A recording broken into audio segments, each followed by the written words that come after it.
দই বড়া আমার খুব পছন্দের একটা খাবার, কিন্তু আমার বাড়ির কাছাকাছি সেভাবে কোথাও দই বড়া পাওয়া যায় না, তাই বাড়িতেই বানিয়ে ফেললাম। প্রথমে ডালগুলোকে ধুয়ে নিয়ে ভিজিয়ে রাখলাম, তারপর মিক্সিতে দিয়ে বেটে নিতে হবে।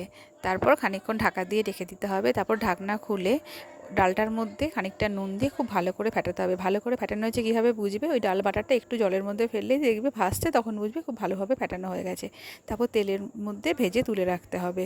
তারপর গরম জলের মধ্যে নুন দিয়ে বড়াগুলোকে প্রায় 15 মিনিট মতো ভিজিয়ে রাখতে হবে। তারপর জল থেকে চিপে নিয়ে তুলে একটা দইয়ের ব্যাটার বানাতে হবে।